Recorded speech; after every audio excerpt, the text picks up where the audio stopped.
Bonjour à tous et bienvenue à cette webconférence. Je suis Ladislas Cassin, courtier chez AU Group. Une webconférence que nous avons intitulée « La réponse de l'Europe face à l'accélération des tensions entre la Chine et les États-Unis ». Alors sans avoir la prétention de résoudre tous les problèmes géostratégiques qui nous guettent aujourd'hui, l'objectif ce matin est davantage de décrypter quelles sont ces tensions, où sont ces points de tension, quelles sont leurs origines et puis surtout comment y répondre. Pour animer ce débat, j'ai le plaisir de recevoir Elvire Fabry. Bonjour. Bonjour Elvire.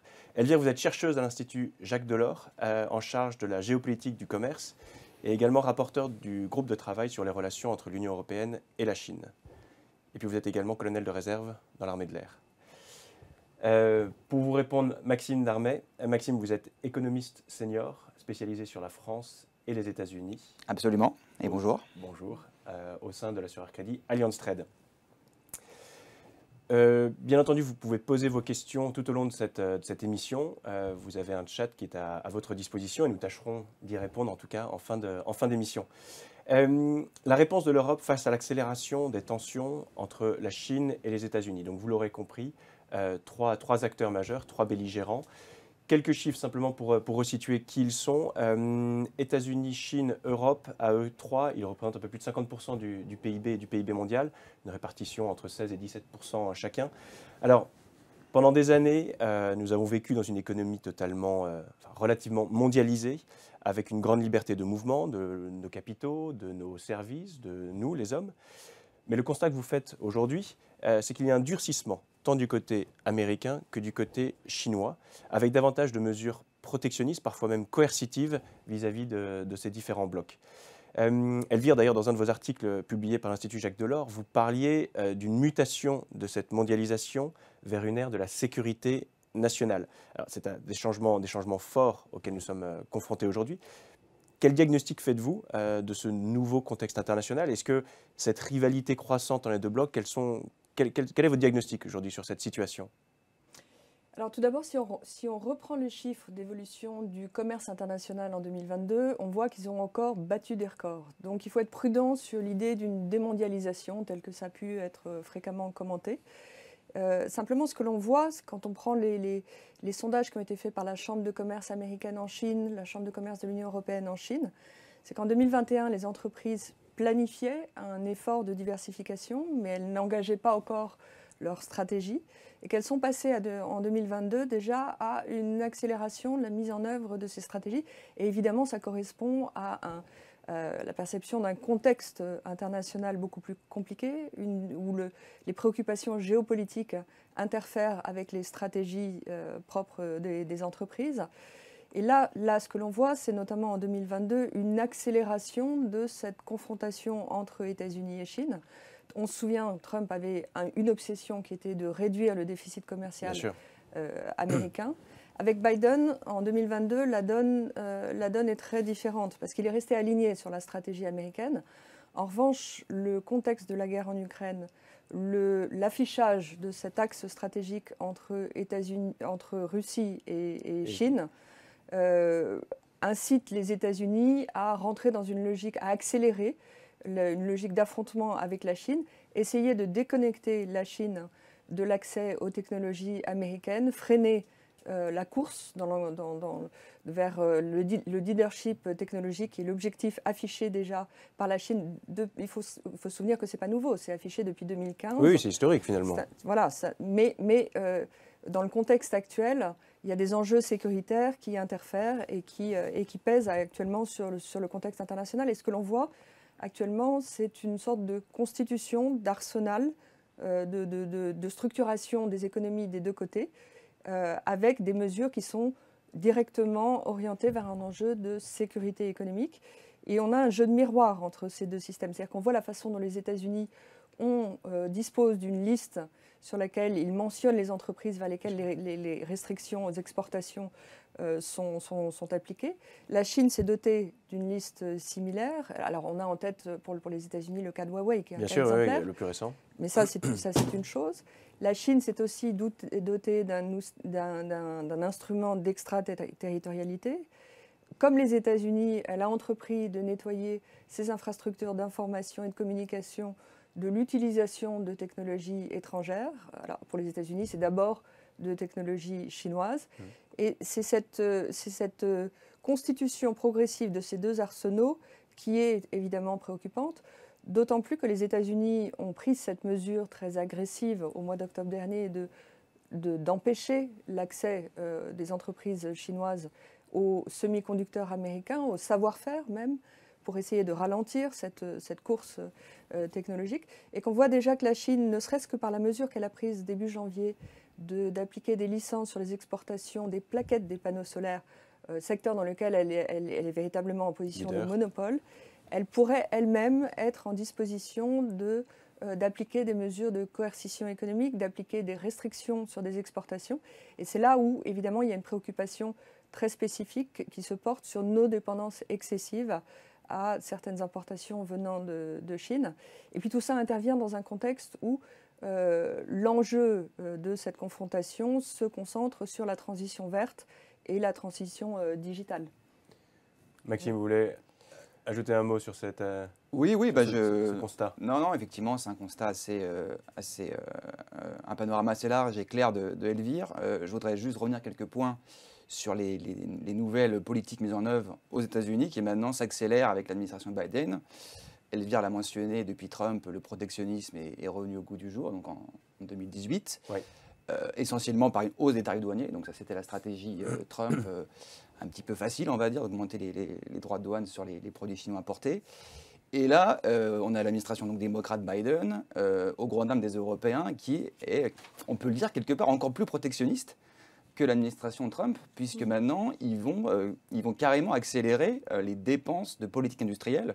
La politique industrielle, c'est une politique essentielle dans l'arsenal du protectionnisme. On peut illustrer, je crois qu'il y a un slide qui s'affiche à l'écran et qui vous montre les dépenses de politique industrielle donc dans les principales économies. En pourcentage du PIB, vous voyez que la Chine est largement devant, après près de 2%, il y a 2% de son PIB consacré aux politiques industrielles. Quand je dis politique industrielle, c'est essentiellement des subventions aux entreprises stratégiques, et crédit d'impôt, incitations fiscales, ce genre de choses.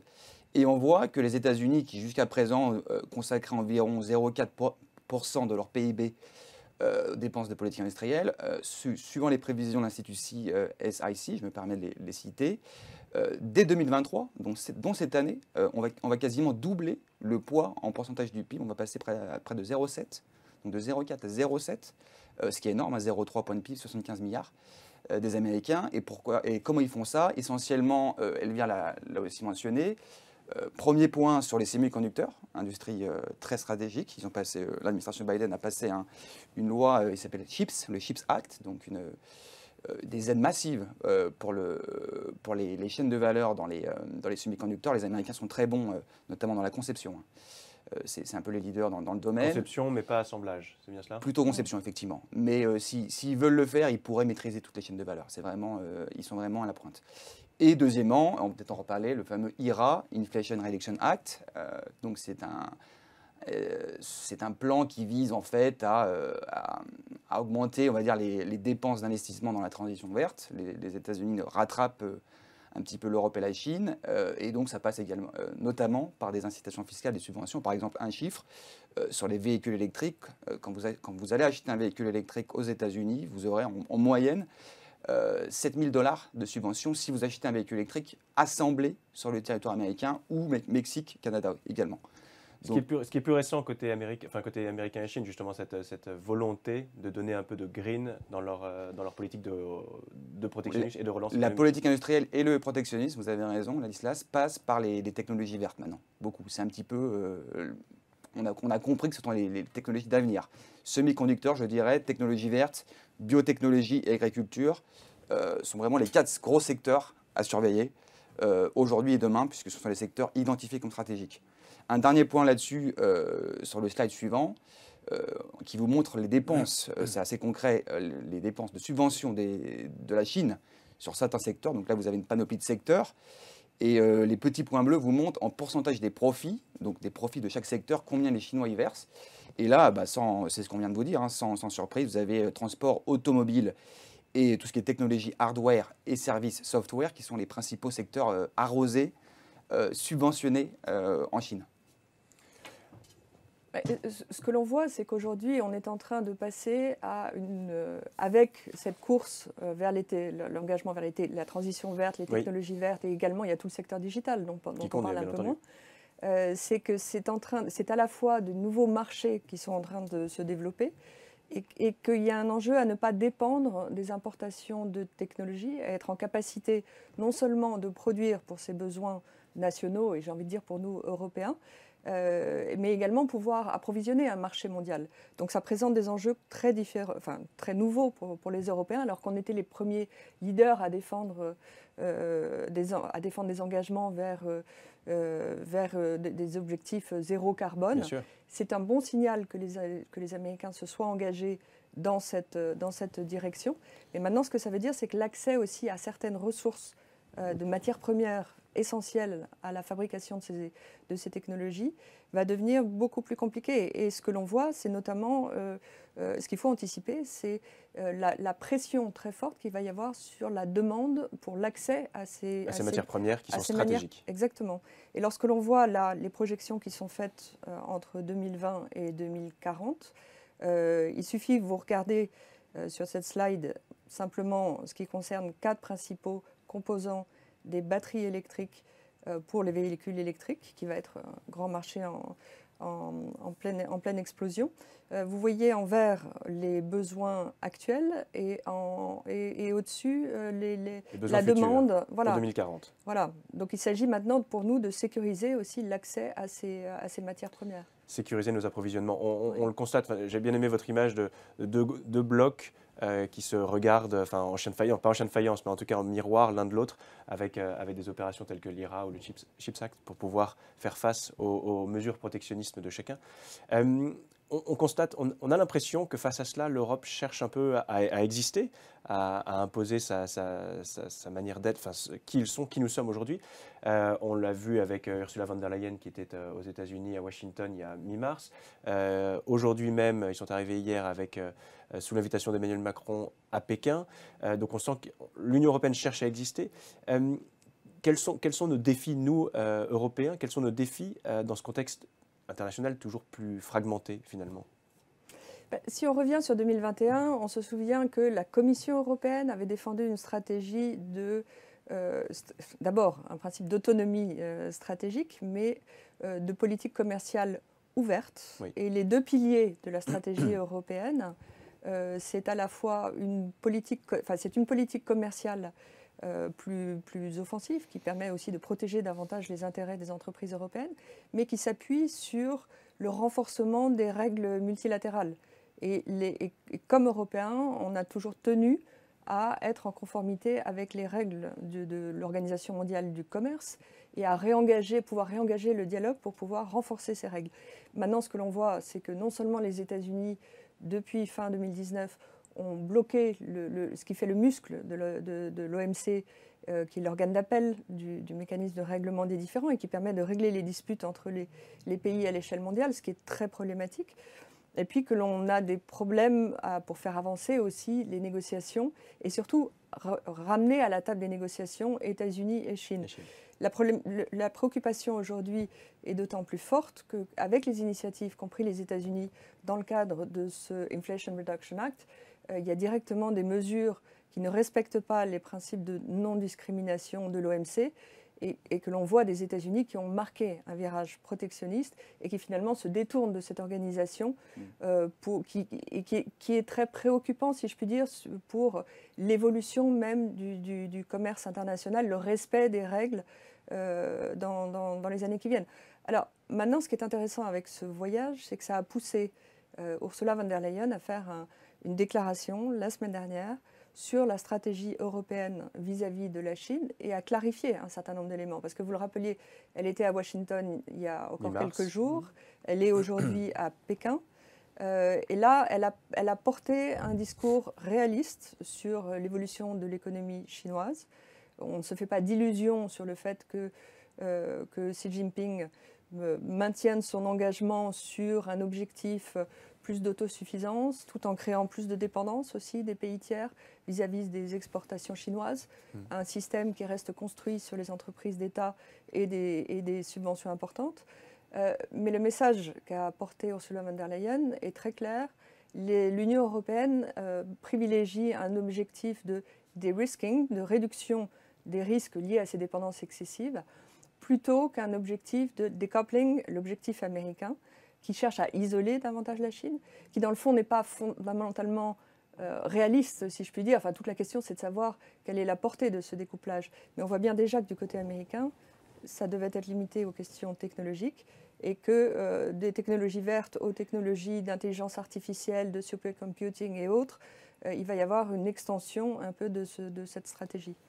Et par rapport à cette dépendance excessive aujourd'hui que nous avons, nous, Européens, vis-à-vis de nos partenaires commerciaux, concrètement, je veux dire, je m'adresse à vous, Maxime, concrètement, avec quelques chiffres, qu'est-ce que ça représente? Alors oui, donc là vous avez un slide qui vous montre, le slide suivant, qui vous montre effectivement la dépendance, on a regardé Allianz Trade, les dépendances entre les géants chinois, américains et Union européenne. Alors déjà à gauche, ça vous montre par exemple la part, depuis 2000, 2010 et 2019, les derniers chiffres disponibles, la part des composants chinois dans les exports type chimie, machinerie. Et on voit qu'on est passé à des parts de marché fulgurantes, 27%, vous voyez, tout à fait à gauche, pour par exemple tout ce qui est produits électroniques. La chimie également, une part extrêmement importante. Quand on regarde les dépendances entre les zones, là c'est le graphique que vous avez à droite, on calcule, alors qu'on dit un bien critique, ce qu'on appelle un bien stratégique, c'est quand on mesure grosso modo, c'est quand la Chine a une part de marché de plus de 50%, et quand les importations chinoises dans votre zone, par exemple quand vous importez en Union européenne, c'est plus de 50% viennent de la Chine. Donc, par exemple, très concrètement, sur ce graphique de droite, on a calculé que la Chine est un fournisseur critique pour les États-Unis pour 276 types de produits et pour l'Union européenne de 141 types de produits. Et là, quand vous voyez la décomposition, c'est assez intéressant. C'est ce que j'ai dit, hein, chimie, composants électroniques, équipements ménagers et également un petit peu certains composants. Donc une grosse dépendance. Quand vous regardez en effet miroir la dépendance de la Chine par rapport à nous, Européens, ou par rapport aux Américains, alors en surface, ils sont largement moins dépendants. 22 types de produits américains dont ils sont dépendants, c'est très peu, notamment c'est dans l'agriculture. Donc non pas que ce n'est pas des produits stratégiques, mais disons, c'est peut-être plus facile de rattraper son retard. Et par contre, aux Européens, donc ce qui peut-être peut donner un avantage pour nous Européens, et c'est plutôt positif, les Chinois sont quand même dépendants, on a calculé, de 188 types de produits. Donc 22 pour les Américains, et chez nous 188. Donc nous les Européens, on est quand même pas si mal, on exporte pas mal de produits critiques pour les Chinois. Par rapport aux Américains. Par rapport aux Américains, donc on a peut-être plus de marge de manœuvre. Un point intempéré néanmoins, c'est que les Américains, certes, exportent peu de produits critiques aux Chinois en termes de volume, mais ils exportent beaucoup de produits extrêmement importants. J'ai évoqué les semi-conducteurs, ce sont les seuls capables de créer certaines puces extrêmement sophistiquées. On l'a vu, les sanctions sur Huawei, ça pèse énormément sur les Chinois. Ils ont beaucoup de mal à les remplacer, à trouver des alternatives. Donc les Américains, si je résume, ils n'ont pas beaucoup de biens en volume sur lesquels ils peuvent vraiment... impacter ou en tout cas mettre des bâtons dans les roues sur les Chinois, mais sur les quelques biens qui dominent, j'ai parlé des semi-conducteurs, mais aussi dans la chimie, la pétrochimie, la biotechnologie, ils détiennent beaucoup de propriétés intellectuelles, beaucoup d'informations techniques. Donc dès qu'ils commencent un petit peu à bloquer, à limiter les exports ou les investissements à contenu information technique, à contenu de propriété intellectuelle américaine. On le voit moins dans les chiffres là que je vous présente, mais c'est extrêmement puissant comme impact sur les Chinois, et les Chinois le sentent assez durement. Hein. Je vous dis, récemment, je regardais les chiffres des importations de processeurs, puces, composants électroniques chinois est en chute libre, puisqu'ils importent moins depuis les Américains, depuis les sanctions. Et ça leur pose vraiment problème. Peu nombreux en chiffres, en volume, voilà. Mais stratégiques. Critique pour très haute technologie, pour les Chinois. Très haute valeur ajoutée, exactement. Mais encore une fois, les Européens, en volume, on n'est pas si mal. Hein, je vous disais, 188 types de produits pour lesquels on est des exportateurs critiques sur les Chinois. Et il faut le souligner. Il faut le souligner, je pense. Vous avez raison. Elvire, vous voulez rajouter quelque chose? Ce qui est intéressant aussi, c'est de comparer en effet la façon dont, comme vient de le faire Maxime, on est exposé plus ou moins à sa dépendance. Et je pense que si on revient notamment sur un chiffre qui qui est le ratio de la part du commerce sur le PIB, Oui. L'Union européenne est dans une position bien différente par rapport aux États-Unis. Elle est beaucoup plus engagée dans le commerce international. Vous le voyez en haut, l'Union européenne apparaît et la Chine est déjà beaucoup plus proche du ratio de l'Union européenne. Les États-Unis sont bien en dessous. Et ça vient notamment du fait, bon, d'abord qu'on a une économie plus ouverte que les États-Unis, mais qu'on a passé 40 accords de partenariat bilatéraux avec des pays dans le monde. Les États-Unis n'en ont que 20. Oui. Ce qui veut dire aussi que pour les Européens, cette évolution de la mondialisation, le fait qu'on ait ces problèmes de résilience sur les approvisionnements des chaînes de valeur, ont un impact très différent et qu'il y a des enjeux plus spécifiques par rapport à l'asymétrie d'ouverture des marchés entre Union européenne et Chine. Parce que, notamment lorsque l'on considère aussi l'indice de restrictivité de la Chine par rapport à d'autres pays, c'est restrictivité pour les investissements étrangers. Ça veut dire l'ouverture en fait, du marché chinois Aux capitaux étrangers, aux investissements étrangers. Vous voyez que là, on a les chiffres de 2019, mais ça n'a pas bougé. La Chine est un cas complètement à part et que c'est le problème des Européens aujourd'hui et le sujet que Ursula von der Leyen et Emmanuel Macron vont remettre sur la table. C'est qu'on est prêt, on n'est pas dans une logique de découplage, on est dans une logique, encore une fois, de diminution de nos dépendances stratégiques, mais il faut des conditions de concurrence plus équitables. On avait obtenu un certain nombre de choses dans le cadre de l'accord d'investissement bilatéral entre l'Union européenne et Chine en 2020. Cet accord est sur étagère. On n'a pas de perspective de ratification tant qu'on s'applique des sanctions réciproques. Mais dans cet accord, il y avait des concessions de la part de la Chine. Et là, tout l'objectif, c'est d'essayer de réengager le dialogue pour essayer de amener Xi Jinping à considérer plus de flexibilisation peut-être, envoyer des signaux un peu positifs, alors qu'à l'heure actuelle, la difficulté que rencontre la Chine dans le redémarrage de sa consommation interne fait que la Chine aujourd'hui a quand même un intérêt non seulement à éviter un alignement de l'Union européenne sur les objectifs américains de découplage, mais aussi à maintenir l'accès au marché européen. Si je me permets de rebondir justement sur cette slide dont Elie vient de présenter, effectivement, ce qui est frappant, bon, comme elle l'a dit, c'est que les Chinois sont beaucoup plus restrictifs sur les investissements étrangers dans leur économie, mais ce qui est intéressant de voir aussi, c'est que les États-Unis sont quand même deuxièmes dans ce graphique, et que nous, les Européens, il faut être lucides, on est bien plus ouverts, notamment aux échanges, mais également aux investissements. Ce qui, selon moi, peut poser problème, puisqu'on a tous en tête des investissements chinois ou américains dans des entreprises stratégiques européennes. Et j'ai l'impression que les Européens, ils deviennent de plus en plus lucides, hein, ça c'est sûr, mais il y a clairement des efforts à faire. Aussi, sur le slide précédent, en termes d'ouverture commerciale, on vous montre le niveau des droits de douane. Oui. Et là, c'est assez frappant de voir que, effectivement, nous, Européens, par exemple, il faut savoir qu'il y a un exemple que j'aime bien prendre, c'est les véhicules électriques, hein, une industrie de demain, tout le monde en parle beaucoup. Les Américains ont des droits de douane extrêmement élevés sur les importations de véhicules électriques, véhicules en général, de toutes sortes, mais les Chinois exportent essentiellement maintenant de plus en plus des véhicules électriques. Donc l'administration Biden a gardé les tarifs douaniers de l'ère Trump. Les Chinois ont des tarifs douaniers assez élevés, autour de 10% également sur les importations de véhicules en général, hein, du reste du monde. Et par contre, les Européens, ce sont eux qui ont les tarifs douaniers les plus faibles, un peu moins de 10% de mémoire. Donc, clairement, une économie européenne qui est très ouverte, ce qui nous a profité au cours des 20-30 dernières années. Mais je crois, Ladislas, vous évoquiez les réponses européennes, je crois qu'il faut être très lucide. Il y a clairement des bénéfices à l'ouverture commerciale et aux investissements. Je n'en disconviens nullement. Mais disons que face à ces deux géants chino-américains, il faudrait au moins un minimum, je pense, de réciprocité.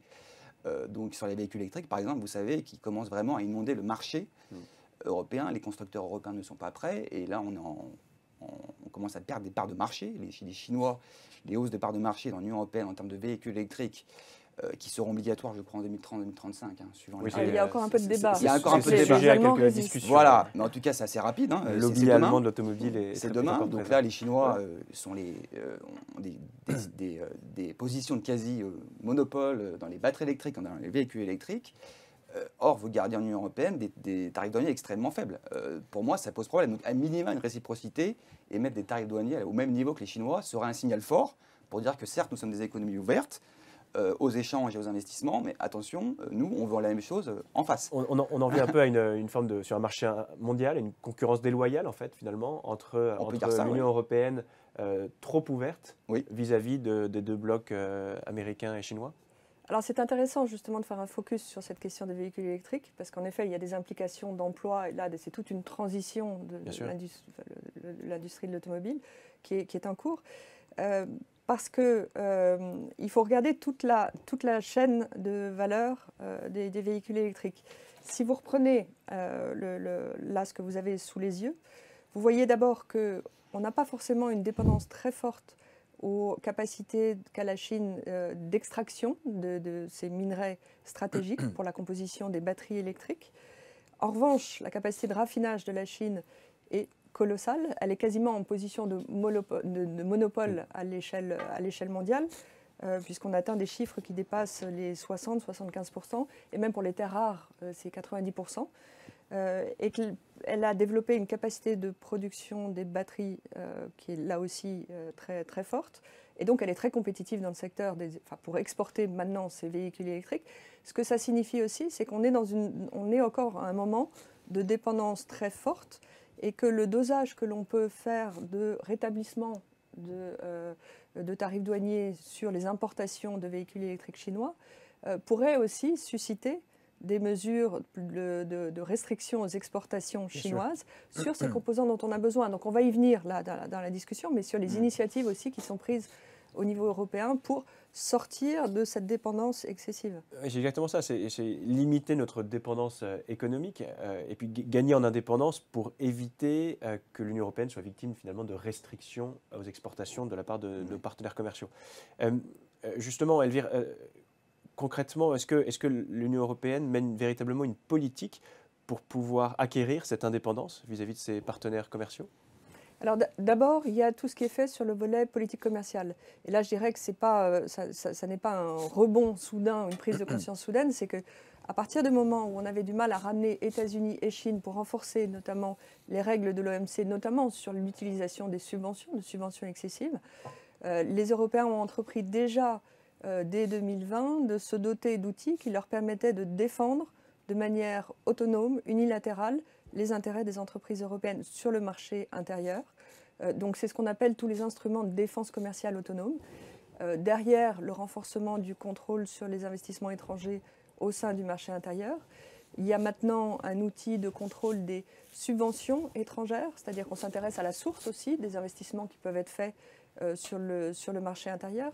Il y a un instrument de réciprocité dans l'ouverture des marchés publics, non pas pour restreindre, limiter l'attractivité du marché européen en mettant des barrières, mais pour s'en servir comme levier pour obtenir des pays tiers qui ouvrent aussi davantage leur marché public, parce que c'est un levier important de développement. Alors évidemment, toute la question qu'on se pose, c'est on voit bien que vis-à-vis d'un pays de taille moyenne, une économie moyenne, le poids du marché est important. Avec la Chine, comment est-ce qu'on va s'en servir? Quel va être véritablement le levier? C'est toute la question.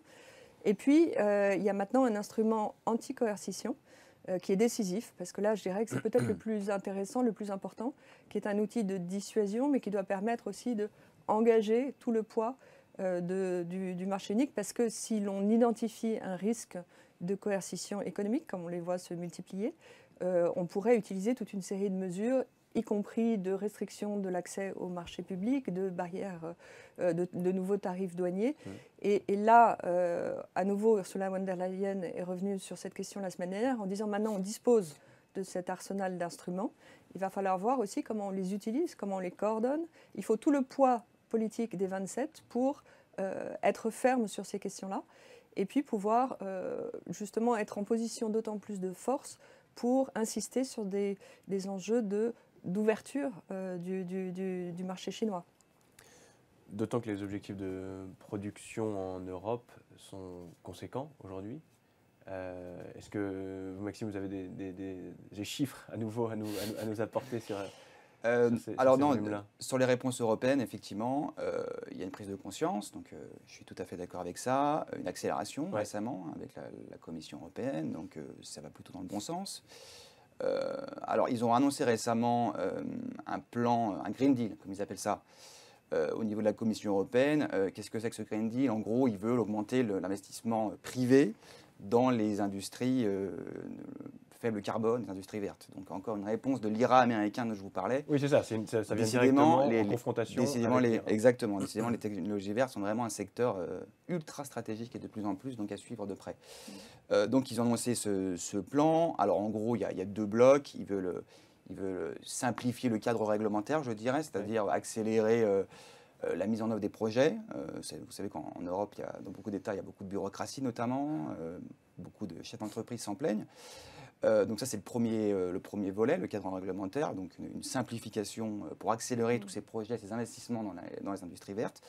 Et le deuxième volet, le deuxième bloc, c'est une relaxation. Alors là, c'est un peu plus sujet à controverse, c'est une relaxation des aides d'État. Donc ils veulent, au niveau de chaque État membre, s'il le souhaite, il pourra mettre un peu plus de subventions, de crédits d'impôt, ce genre d'instruments pour aider ces industries vertes. Pourquoi c'est un peu plus sujet à controverse? Puisque, comme vous savez, nous, en Union européenne, on n'a pas tous les mêmes capacités budgétaires. Si vous êtes italien, vous allez dire votre voisin allemand, il a beaucoup plus de marge de manœuvre pour aider ses propres industries. On a vu d'ailleurs les sortes de tensions qui sont apparues depuis la crise énergétique, puisque les Allemands mettent beaucoup d'argent pour aider leur industrie. Leurs fleurons. Leurs fleurons, exactement. Et quand vous êtes pays du Sud notamment, vous avez beaucoup moins de marge de manœuvre, puisque les niveaux d'endettement, comme vous le savez sans doute, en Italie, même en France, sont beaucoup plus élevés. Donc il y a des tensions entre... La Commission essaie de trouver une sorte de compromis entre... laisser des marges de manœuvre aux États membres qui sont peut-être les mieux placés pour aider leur propre industrie. On peut les comprendre, hein, on veut préserver les emplois, on veut préserver les industries stratégiques. On peut tout à fait comprendre qu'au niveau national, on souhaite garder une autonomie, mais en même temps, ça pose des problèmes sur le marché commun et sur la concurrence entre États membres et entre entreprises, puisqu'encore une fois, des États ont plus de marge de manœuvre budgétaire pour aider leurs industries que les autres. Alors c'est en partie compensé. Il faut reconnaître que les Européens, ils essaient de trouver une sorte de compromis. Vous avez les fonds du Recovery Resilience Facility, RRF, il y a beaucoup d'acronymes en Union européenne, hein, mais moi je m'y perds un petit peu, qui ont été mis en place en gros depuis la pandémie. Sont des fonds, alors là c'est plutôt pour stimuler l'investissement public. Donc c'est à peu près une enveloppe de 720 milliards d'euros sur la table, essentiellement soit des prêts à des taux intéressants aux États, soit carrément des aides sans remboursement. Ouais. Et par exemple, vous avez l'Italie, par rapport à son PIB, c'est colossal, hein, ces fonds. La Grèce, l'Espagne, donc tous les pays du Sud, encore une fois, qui ont des moins de marge de manœuvre budgétaire, dont je vous disais qu'ils étaient un petit peu inquiets de cette relaxation des aides d'État, à cause des distorsions de concurrence que ça pourrait introduire, vis-à-vis de l'Allemagne notamment. C'est en partie compensé par ces aides, ces dons même, de ce RRF, donc 720 milliards d'euros, mis en place. Un dernier point sur les mesures prises européennes, qui sont, je trouve, assez ambitieuses et qui vont dans le bon sens, c'est ce mécanisme d'ajustement carbone aux frontières. Ce n'est pas vraiment une taxe carbone, mais on peut le résumer ça comme ça, qui va être mis en place, en tout cas c'est prévu en 2026-2027, pour moi qui est une réponse adaptée à la réciprocité dont j'évoquais avec les Chinois, c'est-à-dire qu'en gros, les importations dans le bloc Union européenne vont être soumises, comment dire, à une sorte de taxe si elles ont un contenu en carbone élevé. Concrètement, ça veut dire que si vous êtes importateur et vous importez des biens chinois qui ont un fort contenu en carbone, vous devrez acheter des droits de douane sur le marché européen. Donc voilà, en gros, ça revient à une taxe carbone au final. Donc des mesures assez concrètes mises en œuvre par les Européens, donc le Green Deal, donc le plan vert, les fonds de résilience, là c'est plutôt sur les investissements publics et des États, 720 milliards d'euros sur la table, et taxe carbone, et Elvire l'a évoqué aussi, un durcissement, une régulation des investissements étrangers plus forte. Voilà, ça c'est ce qui est fait en tout cas, ou ce qui va être fait. C'est ce qui est, c'est ce qui est en train d'être mis en place. Le Recovery Resilience Facility, le RRF, s'est déboursé depuis 2 ans déjà. On voit les effets. Et on commence à sentir les effets. On commence à sentir les effets. Et ce n'est pas juste sur les technologies vertes. Hein. Ce RRF, je crois que l'enveloppe, à peu près 1/3 ou 1/4 était de technologie verte, mais le reste, c'est du digital, c'est de la formation, c'est du réseau. Réseau électrique, par exemple, c'est ce genre de choses donc, qui permettent d'augmenter le potentiel de croissance. Donc, ce sont des investissements plutôt bien choisis. En plus, la Commission européenne suit de près le déboursement, s'assure que les fonds sont bien dépensés là où il faut. Clairement, une ambition marquée et qui fonctionne plutôt bien pour l'instant. Et je prends souvent l'exemple de l'Italie, mais l'Italie s'en sort pas si mal depuis la pandémie. Et c'est en partie grâce à ces forts investissements européens dans son économie qui permettent un peu de propulser l'économie italienne et voilà, qui montre des performances plutôt bonnes, on va dire, en tout cas relativement à son histoire récente de son économie. Elvire, vous vouliez réagir? Oui, parce que ce qui est intéressant, c'est quand les États-Unis ont mis sur la table leur plan très ambitieux de 367-69 milliards d'euros dans l'Inflation Reduction Act. On a bien vu cet automne que ça a provoqué beaucoup de réactions côté européen. Déjà parce qu'on a un vrai problème de disparité de compétitivité avec le coût de l'énergie qui est si différent sur les deux marchés. Maintenant, je pense que quand on prend un petit peu de recul, avec quelques mois de recul sur les initiatives qui ont été prises côté européen, on va se rendre compte que ça a été un bon réveil, si je puis dire, pour les Européens.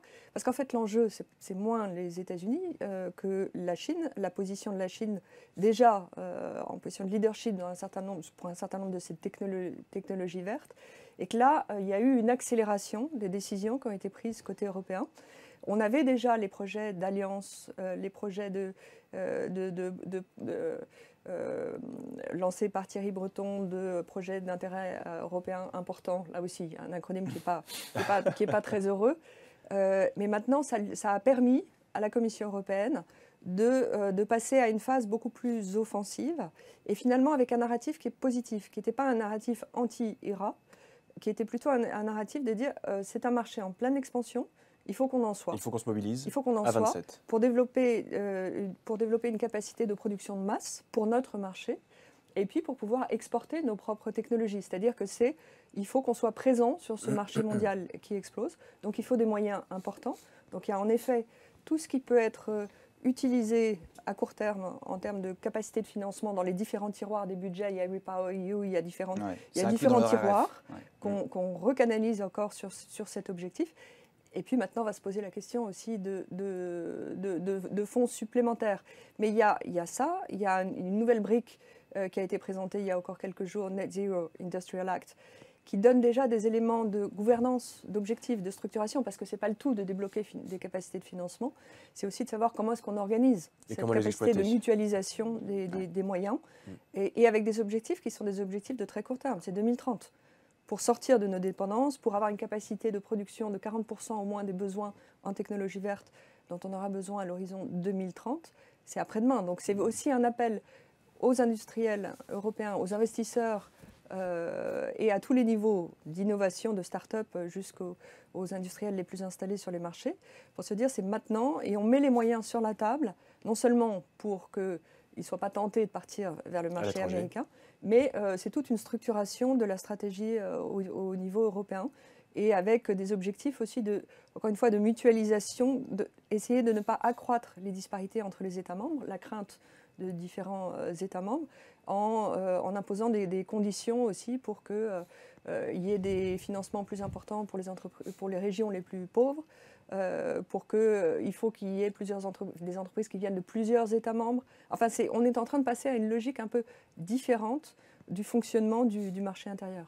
Une logique d'Union européenne plutôt qu'une logique indépendante entre les 27. C'est un enjeu important. Mais d'ailleurs, de façon plus générale, comment lutter davantage, je vous pose la question à tous les deux, comment lutter davantage vers toujours plus d'indépendance vis-à-vis de nos partenaires commerciaux, sans bien entendu rompre les relations. On a besoin de ces partenaires, mais maintenir, à l'avenir, obtenir plus d'indépendance vis-à-vis d'eux. Comment pourrions-nous agir ? Je dirais qu'il y a une vraie différence là entre la stratégie américaine et européenne, c'est que les États-Unis ont abandonné les objectifs de politique commerciale. Ils ne Oui. font plus que de la politique industrielle. Ils ne veulent plus signer de nouveaux accords commerciaux. Enfin, le Congrès s'oppose en fait à la signature de nouveaux accords commerciaux. Et on commence déjà à entendre des voix côté américain, du côté des économistes, de l'ancien secrétaire d'État au Trésor de Bush, disant les États-Unis sont en train de se tirer une balle dans le pied. Parce qu'il faut aussi avoir la capacité d'exporter. Enfin, pour avoir envie d'exporter, il faut être en capacité d'ouvrir aussi son marché. Son marché, bien sûr. Alors que l'Union européenne mise vraiment sur ces deux jambes, politique commerciale, politique industrielle, et véritablement aussi engagée dans une logique de diversification des approvisionnements. Donc ce sont des signaux clairs qui sont envoyés. Il ne s'agit pas de fermer le marché européen, il s'agit d'engager un dialogue stratégique avec différents partenaires, et notamment pour réduire notre dépendance à la Chine, mais pas que. Et là, il y a une préoccupation, si je peux dire, un peu spécifique vis-à-vis des pays du Sud, des dynamiques actuelles, où on commence aussi à entendre remonter un peu une préoccupation vis-à-vis de ce qui apparaît comme côté européen, mais pas que, aussi américain, mais côté européen, comme une forme d'impérialisme réglementaire, impérialisme vert, parce que là, on a évoqué le mécanisme d'ajustement carbone aux frontières, mais il y a les réglementations sur la déforestation, il y a tous les standards environnementaux, sociaux que l'on impose finalement, que l'on enfin, qu'on impose essaye à travers d'imposer. dans nos négociations bilatérales, et avec un peu un discours qui devient plus défensif de la part de ces pays du Sud, qui est évidemment harangué par la Chine, qui entend un peu prendre le leadership de ce groupe, et qui est une question qu'il faut considérer sérieusement, parce qu'on voit aussi des dynamiques d'intégration entre les pays du Sud qui se renforcent, et notamment en Asie du Sud-Est. Oui, alors sur les réponses européennes, c'est vrai que c'est pas facile. Il y a un petit peu, je l'ai dit, la Commission européenne joue un peu sur ses deux jambes, elle veut laisser des marges de manœuvre aux États, et ça me paraît légitime. Chaque État veut garder ses industries, et en même temps, il faut faire attention aux distorsions de concurrence entre États, voilà, comme je l'ai dit. Je pense que les pistes à creuser pour demain, c'est trouver de nouveaux fonds sans creuser les déficits qui sont déjà élevés. Alors, une piste de réflexion serait par exemple, en Europe, on a la chance d'avoir énormément d'épargne des ménages. Les ménages épargnent énormément, y compris en France. Une épargne qui, selon moi, est souvent pas investie dans les meilleurs canaux. Par exemple, on aime beaucoup investir dans l'immobilier en Europe. Ce n'est pas vraiment une bonne utilisation de l'épargne. Et on pourrait éventuellement penser à la création d'un fonds souverain européen, ou même pourquoi pas au niveau national, hein, ce n'est pas forcément une mauvaise idée non plus, où cette épargne, par des incitations fiscales, je ne sais pas, ce genre de choses, serait dirigée, et ce fonds souverain investirait dans différentes technologies, dans différentes entreprises, dans différentes industries. Ils font un peu tout ça, les Chinois notamment. Donc pour moi, ça peut être une des solutions. Capitaliser notre épargne abondante. On a beaucoup plus d'épargne, par exemple, qu'aux États-Unis. Les États-Unis ont un déficit chronique d'épargne, donc ça, c'est une force chez nous, Européens, sur lesquels on pourrait clairement s'appuyer. Et investir dans les secteurs stratégiques, pas seulement les zéro carbone. Hein, on parle beaucoup des zéro carbone, mais je vous rappelle que la pétrochimie, les métaux stratégiques et bien sûr les semi-conducteurs sont vraiment des secteurs dans lesquels je pense qu'il faudrait davantage d'investir. Concrètement, ce que ça veut dire, par exemple dans les semi-conducteurs, en Europe, on est très bon pour produire des puces dans l'industrie automobile en particulier. On est très bon dans ce secteur, mais le problème c'est qu'on n'en produit pas assez. Donc dès qu'il y a un déficit de puces, par exemple d'Asie, pour citer un exemple récent, pendant la pandémie 2021, on a eu des gros problèmes. Hein. On s'est rendu compte à quel point on était dépendant de l'Asie. Mais c'est dommage, puisqu'on sait produire ces puces, notamment dans l'automobile. Donc il faudrait, je pense, augmenter nos productions, nos capacités de production dans ce genre d'industrie. On sait déjà les faire, pour ne plus être dépendant, en tout cas moins dépendant de l'Asie, par exemple. Et ensuite, un petit peu de façon opportune, stratégique, regarder un petit peu les secteurs de demain qui montent. L'intelligence artificielle, par exemple. Les produits d'intelligence artificielle, ça contient plein de puces sophistiquées, donc clairement des secteurs à viser. Et ce fonds souverain européen pourrait servir à ça, par exemple. Un deuxième point, je pense qu'il faudrait poursuivre sur la simplification de la bureaucratie, des régimes d'aide qui restent compliqués en Europe. Tout le monde s'en plaint, je l'ai dit, mais je le répète, c'est vraiment sur le terrain, c'est ce qu'on entend quand vous parlez à des entreprises, des PME. Ils vous disent c'est incroyable le nombre de normes, de contraintes qu'on a par rapport à nos concurrents. Donc je pense qu'il y a beaucoup de progrès encore à faire. Et enfin, je crois que je l'évoquais au début de l'intervention, je pense qu'il faut établir une politique de réciprocité sur les droits de douane. J'ai évoqué les véhicules électriques. Ce n'est pas normal que les Chinois nous mettent des droits de douane plus importants que nous, on leur met sur les véhicules. Ça me paraît comme... Cette fameuse concurrence déloyale. Voilà. Ça ne veut pas dire qu'on défend le protectionnisme à tout va, mais ça veut dire qu'on demande un minimum de réciprocité et que l'Union européenne peut montrer ses muscles, puisqu'elle a beaucoup d'atouts, elle a un énorme marché, elle a clairement des ingénieurs, des techniciens de qualité, de valeur dans beaucoup de secteurs. J'ai évoqué les puces industrielles, notamment dans lesquelles il faut vraiment appuyer à fond et investir pour un petit peu être un peu plus autonome ou indépendant vis-à-vis de l'Asie et des Chinois en particulier. Acquérir notre indépendance, justement. Ça me semble une priorité. Et ce pacte vert européen, est-ce qu'à vos yeux, il est à la hauteur face aux mesures qui sont prises tant en Chine qu'aux États-Unis avec l'IRA, par exemple? Il va dans la bonne direction. Il va dans la bonne direction. Il va dans la bonne direction. Il est comme son nom l'indique, il est centré sur les industries vertes, renouvelables. Alors, c'est compliqué de rattraper notre retard sur les Chinois, par exemple, dans les batteries. Je crois que les Verts, là, ils ont une position de quasi-monopole. Est-ce qu'il faut vraiment investir dans ces domaines ou viser d'autres secteurs? Je ne sais pas. En tout cas, c'est des pistes à creuser. Et comme je vous l'ai dit, ça va dans le bon sens. Mais selon moi, on n'a pas assez de fonds. Il faut creuser d'autres pistes pour mobiliser l'épargne. Donc, je reviens sur ce point des fonds souverains, une piste que j'évoque comme ça. Avant cette perspective de créer un fonds souverain, il y a déjà le projet de créer un fonds de souveraineté européenne, donc avec l'idée de pouvoir mutualiser une capacité d'aide commune. Et on voit très bien la façon dont Thierry Breton a mis sur la table ce projet de Green Deal, oui. Tout en pensant déjà aux objectifs d'augmentation d'enveloppe d'investissement. Et en soulignant que même en utilisant tous les fonds disponibles actuels au niveau européen, on aurait encore un gap de 100 milliards d'euros qu'il faut combler et déjà engager la discussion entre les États membres. Alors on sait qu'il y a une résistance forte du côté des Pays-Bas, des pays scandinaves, mais c'est l'échéance de demain. D'accord. Je vous laisse la parole, Elvire, parce que nous avons une question justement par rapport à une référence que vous faisiez au début de cette émission. On nous demande, question de l'auditoire, quels sont les pays qui fournissent justement ces matières premières dédiées aux composants des batteries de véhicules et autres, des batteries de nos téléphones, etc. Donc on parle des 4 matériaux premiers, donc lithium, graphite, cobalt et nickel. Ouais. Quels sont les pays, quels sont les premiers producteurs, extracteurs j'entends, hein? Alors, encore une fois, il y a l'extraction et le raffinage, enfin, oui. le traitement. Alors, pour certains de ces minerais, ils sont très concentrés. Pour le cobalt, évidemment, on pense à la RDC. Bien sûr, qui représente 80% ou 90% des 70%, ce qui est très important. Et la Chine a déjà une mainmise très importante sur quasiment 70% de cette réserve de 70% mondiale. Donc, il faut se donner l'occasion, il faut se donner la possibilité d'avoir un meilleur accès à ces réserves. Et c'est notamment l'objectif, par exemple, de l'accord signé entre l'Union européenne et le Chili, parce que là, pour le coup, le Chili a une énorme réserve pour le lithium, oui. Avec également des entreprises chinoises qui ont déjà passé de longue date pas mal d'accords commerciaux. Mais il s'agit de sécuriser des conditions de non-discrimination vis-à-vis des entreprises européennes qui pourraient s'installer.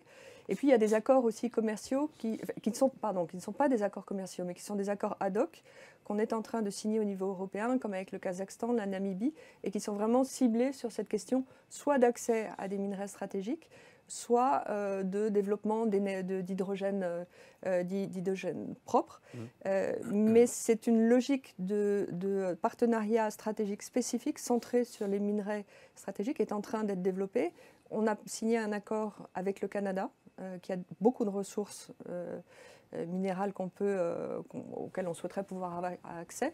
L'accord avec l'Australie aussi. L'Australie est une autre réserve importante de minerais et actuellement notre principal importateur de lithium.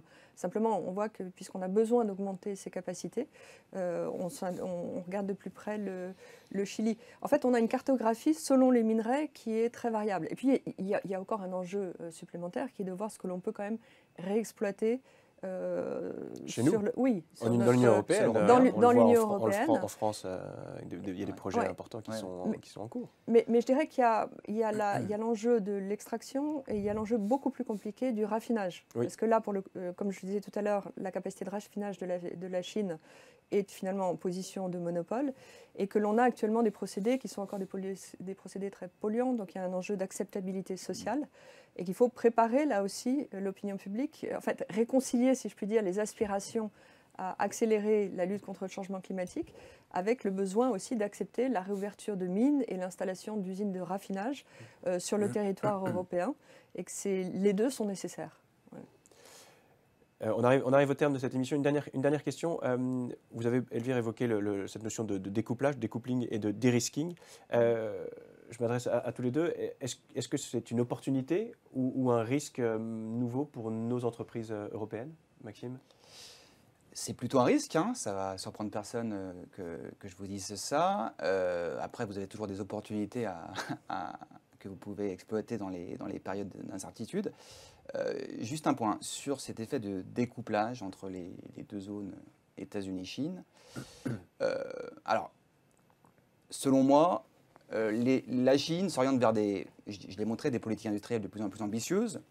Ils arrosent un petit peu leur industrie. Ils se sont rendus compte que ce n'est pas forcément le plus efficace. Oui. Ils ont récemment, par exemple, leur subvention pour les semi-conducteurs. Ils avaient un petit peu distribué à tout le monde, y compris des petites entreprises. Ils se sont rendus compte qu'il n'y avait aucun effet ou très peu d'effet. Donc, ils sont en train de réorienter l'épargne. Donc, pour moi, la Chine n'est pas forcément engagée dans des politiques très efficaces et va très certainement devenir une économie moins efficace en termes de productivité, mais plus résiliente. Ce n'est pas forcément compatible. Donc, ils vont devoir se passer des technologies occidentales, américaines notamment. Ça va prendre beaucoup de temps et je ne suis pas sûr qu'à moyen terme, ils auront la capacité d'avoir autant de qualité. Mais en revanche, ils vont être plus résilients. Ce que ça veut dire, par exemple, c'est qu'on peut envisager une sorte de découplage du cycle économique et financier des deux zones. Là, je m'adresse peut-être plus aux gens qui investissent en finance, peut-être, mais ça veut dire que, par exemple, quand le cycle américain est en hausse, le cycle chinois sera en baisse et inversement. C'est-à-dire que les cycles financiers seront un peu désynchronisés. Un jeu d'équilibre entre les deux blocs. Et il y a beaucoup de gens dans la finance qui se disent la Chine devient une sorte de un bon marché pour investir dans par exemple, les actions sur les marchés onshore chinois.